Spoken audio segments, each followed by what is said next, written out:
Hello and welcome to another lecture. हमारा last lecture जो था that was all about Boyle's law. Now we are going to discuss the Charles law. Charles law जो है इसमें आप देख सकते हैं कि सबसे पहले पॉइंट जो मैंने मेंशन किया that is volume temperature law, because in this particular case we are going to compare, we are going to relate the volume of the gas with the temperature. ठीक, बॉयल्स लॉ को हम explain कैसे करते हैं, उसको state कैसे करते हैं, तो ज़रा देखें कि volume for given amount of a gas at constant pressure is direct absolute temperature. यानी किसी भी गैस का जो वॉल्यूम है तब जब गैस की अमाउंट फिक्स हो, गैस का जो प्रेशर है वो भी फिक्स हो, ठीक है, यानी नंबर ऑफ मोल्स यानी अमाउंट ऑफ गैस वो भी कांस्टेंट, गैस का प्रेशर भी कांस्टेंट, तो फिर किसी भी गैस का जो वॉल्यूम है वो एब्सोल्यूट टेम्परेचर से डायरेक्टली प्रोपोर्शनल होगा। अब यहाँ पर जो एब्सोल्यूट टेम्परेचर है इसका मतलब है the temperature that is taken in the Kelvin scale, यानी temperature in Kelvin is directly proportional to the volume of the gas. अगर आप टेम्परेचर सेल्सियस स्केल में लेंगे तो फिर ऐसी सूरत में वॉल्यूम और टेम्परेचर का रिलेशनशिप नहीं आएगा। उसका एक सिंपल मैं एक पॉइंट बता रहा हूँ। सपोज कर लेते हैं टेम्परेचर 0 डिग्री सेल्सियस है, किसी भी गैस का वॉल्यूम 0 डिग्री सेल्सियस पे है। अगर मैं टेम्परेचर को कुछ इस तरह से मैनेज करूं कि उसका जो वॉल्यूम है वो डबल हो जाए, तो आप जानते हैं कि वॉल्यूम को डबल करेंगे तो फिर टेम्परेचर को भी डबल करेंगे, क्योंकि वॉल्यूम और टेम्परेचर दोनों डायरेक्टली प्रोपोर्शनल हैं। लेकिन आप जानते हैं कि 0 डिग्री सेल्सियस जो है सेल्सियस में लेते हुए 0 को हम डबल नहीं कर सकते, क्योंकि 0 डबल हो ही नहीं सकता।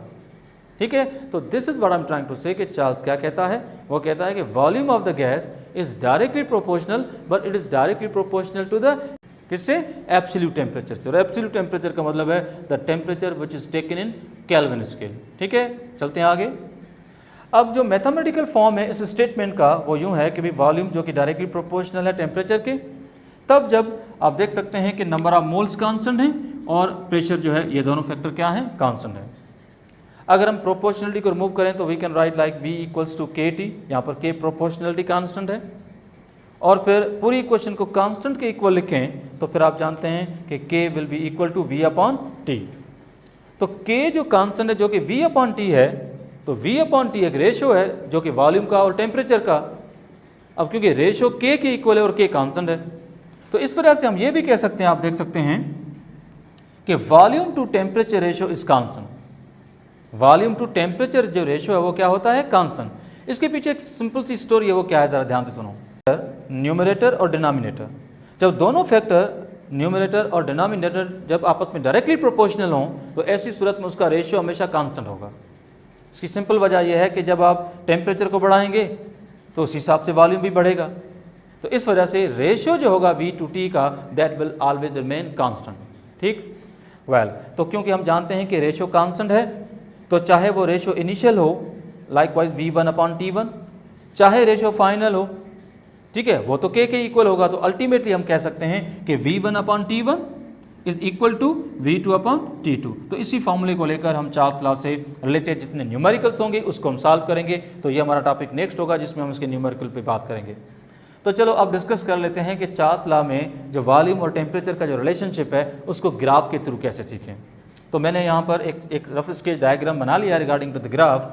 तो आप देख सकते हैं कि यहाँ पर एक वाई एक्सिस पे आप देख सकते हैं कि और वॉल्यूम सपोज हमने लिया डेसीमीटर क्यूब में, ठीक है, और एक हमने लिया एक्स एक्सिस पे हमने लिया है टेम्परेचर फिलहाल हमने लिया है सेल्सियस स्केल में। आप देख सकते हैं टेम्परेचर मैंने जिस स्केल में लिया है वो कौन सी है, सेल्सियस स्केल। ये फर्ज कर लेते हैं कि टेम्परेचर जो केल्विन स्केल में होता है वो अभी हमें पता भी नहीं है, ठीक है, अभी केल्विन समझो कि जनरेट ही नहीं हुआ है, केल्विन पे हम बाद में बात करेंगे।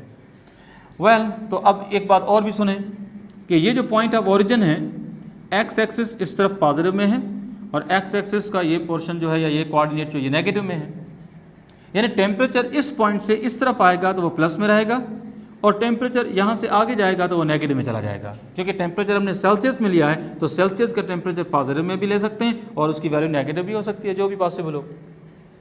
हमें क्या करना है कि टेम्परेचर को इस वॉल्यूम के साथ रिलेट करना है। तो देखना है कि वाकई चार्ल्स सही कहता है कि टेम्परेचर के बढ़ाने से वॉल्यूम बढ़ेगा, लेकिन चार्ल्स ने यह भी तो कहा कि नंबर ऑफ मोल्स और प्रेशर दोनों क्या होने चाहिए, कांस्टेंट। तो चलो हमने अमाउंट ऑफ गैस को स्टैंडर्ड ले लिया 1 मोल और गैस का जो प्रेशर है वो भी हमने स्टैंडर्ड ले लिया 1 atm। तो 1 atm प्रेशर पे 1 मोल गैस 1 atm प्रेशर पे अगर हो और उसका टेम्परेचर सपोज टू बी इस जगह पे अगर 0 डिग्री सेल्सियस है, तो आप समझ गए होंगे कि 0 डिग्री सेल्सियस मतलब स्टैंडर्ड टेम्परेचर, 1 atm मतलब स्टैंडर्ड प्रेशर। तो स्टैंडर्ड टेम्परेचर और प्रेशर पे 1 मोल गैस कितना वॉल्यूम लेती है? 1 मोल गैस लेती है the volume 22.4 decimetre cube. Temperature भले 0 डिग्री सेल्सियस है पर वॉल्यूम 0 नहीं है। वॉल्यूम कितना होगा 1 मोल गैस के लिए? 22.4 डेसीमीटर क्यूब।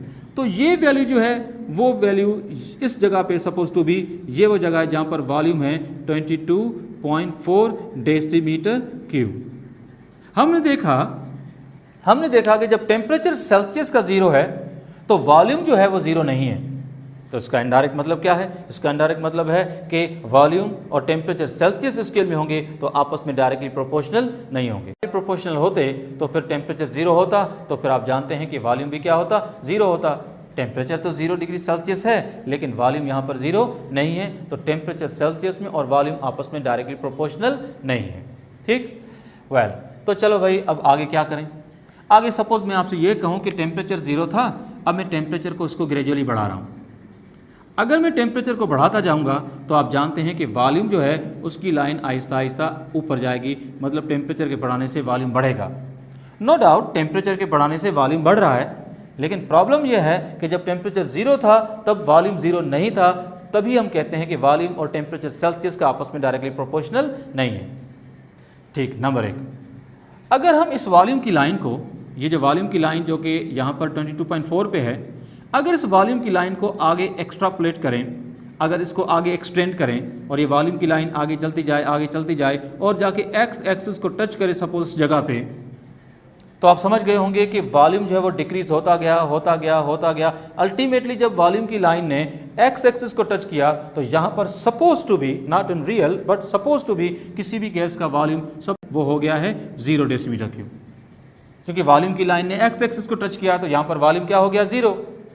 नो डाउट यहाँ पर वॉल्यूम तो 0 हुआ है, लेकिन आप समझ गए होंगे कि अब टेम्परेचर जो है वो 0 से कम हो गया होगा। तो आप बताएं कि टेम्परेचर जो है वो इस जगह पे प्लस में रहेगा या माइनस में? डेफिनेटली माइनस में। टेम्परेचर की वैल्यू नेगेटिव में चली गई है। ठीक, तो हमने क्या देखा? हमने देखा कि जब वॉल्यूम 0 डेसीमीटर क्यूब सपोज हो जाता है तो उस जगह पे जो टेम्परेचर होता है वो टेम्परेचर होता है -273.15 डिग्री सेल्सियस, जिसको राउंड अबाउट हम सिर्फ -273 ही लिखते हैं। तो एक बार फिर एक नई बात आ गई। पहले क्या था? पहले जब टेम्परेचर 0 डिग्री सेल्सियस में था, यानी जब टेम्परेचर 0 था तब वॉल्यूम 0 नहीं था। अब हम क्या देख रहे हैं? अब हम ये देख रहे हैं कि जब वॉल्यूम 0 है तो टेम्परेचर 0 नहीं है। ये बात अब कतई साबित हो गई कि टेम्परेचर जो है अगर सेल्सियस में लिया गया तो वो वॉल्यूम के साथ डायरेक्टली प्रोपोर्शनल नहीं होगा। अब हमारे पास सिर्फ एक ही ऑप्शन है कि convert this temperature into the kelvin. तो जितनी डिग्रीज वॉल्यूम को 0 करने के लिए माइनस में गई हैं, उतनी ही डिग्रीज सेल्सियस में अगर ऐड कर दी जाएं, तो हमारे पास टेम्परेचर को, तो जितनी डिग्रीज जो हैं वो सेल्सियस की जो हैं वो माइनस में गई हैं, उतनी डिग्री अगर सेल्सियस में ऐड कर दी जाएं तो फिर हमारे पास टेम्परेचर को समझाने का एक नया तरीका है, and this is called Kelvin. What we call this one? Kelvin.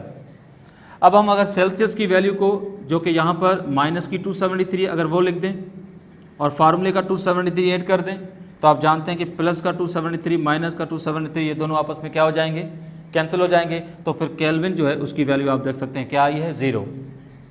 तो अब हमने देखा कि जब वॉल्यूम 0 था, वॉल्यूम 0 डेसीमीटर क्यूब था, तो वहाँ पर टेम्परेचर 0 है, लेकिन वो टेम्परेचर केल्विन स्केल में 0 है। तभी हम कहते हैं कि वॉल्यूम और temperature in Kelvin are directly proportional. Volume decimetre cube का और केल्विन जो है ये आपस में डायरेक्टली प्रोपोर्शनल है। तभी स्टेटमेंट जो है चार्ल्स लॉ की वो कहती है कि volume is directly proportional to the absolute temperature. Absolute temperature मतलब वो टेम्परेचर जो कि कौन से स्केल में लिया गया है? केल्विन में। तो आई थिंक ये सारी बातें अब आपकी क्लियर होंगी। अब हम ज़रा इस 0 केल्विन के बारे में कुछ और इन्फॉर्मेशन के बारे में थोड़ी डिटेल पे जाएंगे कि 0 केल्विन क्या है, इस टेम्परेचर पे क्या सिचुएशंस होती हैं, उसकी रिलेटेड डेटा क्या है। तो ज़रा देखें, 0 केल्विन से रिलेटेड कुछ इंफॉर्मेशन हैं, जैसे कि number 1, 0 kelvin, this is called absolute zero. 0 kelvin को हम क्या बोलते हैं? Absolute zero, number 1। Number 2, it is least possible, it is the least possible temperature. ये लीस्ट पॉसिबल टेम्परेचर है that can be achieved only theoretically, that can be achieved only theoretically. Now why? Because 0 kelvin इस वजह से practically achieve नहीं हो सकता क्योंकि किसी भी गैस का जो वॉल्यूम है वो पॉसिबल ही नहीं है कि उसको हम जीरो कर सकें। अगर किसी गैस का वॉल्यूम जीरो कर सकते तो शायद हम टेम्परेचर भी -273 डिग्री सेल्सियस या 0 केल्विन तक पहुंच जाते। पर हम जानते हैं कि थियोरिटिकली ये हम इमेजिन कर सकते हैं कि भाई सपोज अगर किसी गैस का वॉल्यूम जीरो होता तो वो सिर्फ तभी मुमकिन होता जब टेम्परेचर 0 केल्विन होता। पर 0 Kelvin is not practically achievable temperature, is just a theoretical temperature. ठीक, number 1। Number 2, at this temperature all molecular motions will stop। ठीक है, ये वो टेम्परेचर है जहां पर सभी जो गैस मॉलिक्यूल्स हैं उनकी मॉलिक्यूलर मोशन स्टॉप हो जाएंगे, क्योंकि यहाँ पर जब टेम्परेचर 0 केल्विन हो गया है तो मॉलिक्यूलर मोशन स्टॉप हो जाएंगी। इस बात को समझने के लिए हम केल्विन को काइनेटिक एनर्जी के साथ रिलेट कर सकते हैं। आपने एक पॉइंट पढ़ी होगी, जैसे कि मैं एक पॉइंट यहाँ पर शो करूँ आपको। आपने पढ़ा होगा कि काइनेटिक एनर्जी जो होती है गैस मॉलिक्यूल की या किसी भी चीज़ की, वह डायरेक्टली प्रोपोर्शनल होती है एब्सोल्यूट टेम्परेचर के। ठीक है, काइनेटिक एनर्जी एब्सोल्यूट टेम्परेचर से डायरेक्टली प्रोपोर्शनल है।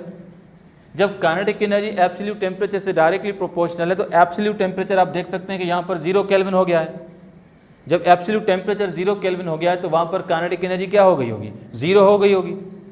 जब काइनेटिक एनर्जी 0 हो गई है तो इसका मतलब क्या है? इसका मतलब है कि मॉलिक्यूलर मोशंस क्या होंगी? स्टॉप हो जाएंगी। तो हम ये भी कह सकते हैं कि 0 केल्विन, इसका मतलब है काइनेटिक एनर्जी जो होगी वो भी क्या हो जाएगी? वो भी 0 हो जाएगी।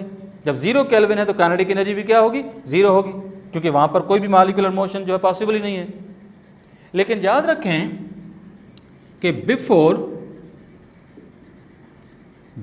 0 kelvin all gases condense to liquid,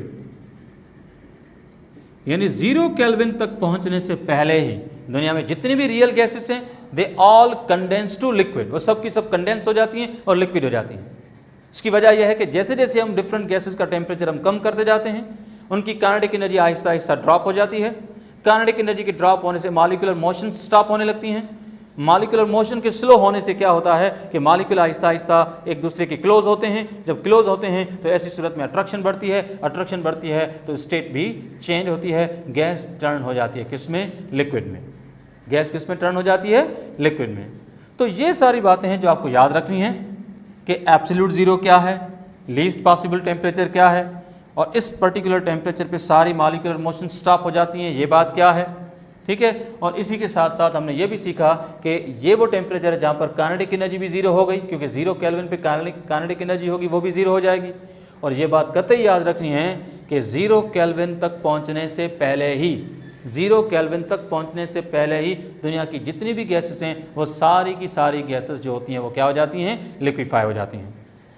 तो अभी हमने चार्ल्स लॉ का एक हिस्सा पढ़ा, चार्ल्स लॉ की एक ही डेफिनेशन को हमने डिटेल में लिया है।